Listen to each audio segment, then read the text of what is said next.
बच्चों, let's read this question. So इस question में कह रहे हैं the first excited energy of helium plus ion is same as the ground state energy of hydrogen. मतलब first excited energy n is equal to 2 state of helium plus ion is same as ground state energy of hydrogen. तो क्यों पूछ रहे हैं, is it true कि हमेशा one of the energies of any hydrogen like atom, मतलब one electron species जो होगी उसकी ground state of hydrogen atom से कभी ना कभी मैच करेगी। तो इस क्वेश्चन को सॉल्व करने के लिए हमें सबसे पहले की कॉन्सेप्ट में एनर्जी का फॉर्मूला पता होना चाहिए। तो हमें पता है कि energy is equal to 13.6 into Z square by N square, जहाँ पे एन इज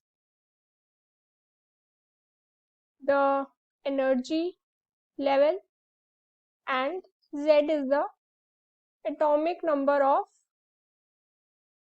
ion, और ये एप्लीकेबल होता है for one electron species which can be an ion और एन एटम। तो अगर हम देखें तो इसमें first excited energy of helium plus ion मतलब n is equal to 2 for helium plus जिसका Z2 है, same as n is equal to 1 for hydrogen जिसका Z1 है। तो हम ये इसको एनालाइज करके देख सकते हैं कि the one of the energies of any hydrogen like atom can be equal to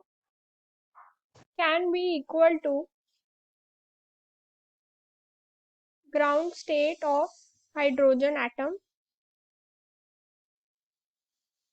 only if n is equal to z, क्योंकि इस केस में n is equal to z होके 1 हो जाएगा and the energy will be equal to ground state.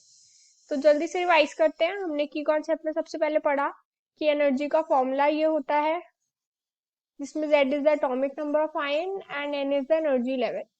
ये one electron species के लिए applicable है। फिर हमने देखा n is equal to 2 for helium है वो same as n is equal to 1 for hydrogen है। ये कब होगा, जब one of the energies of any hydrogen like atom will be equal to the ground state energy of hydrogen atom कब, जब n is equal to z होगा।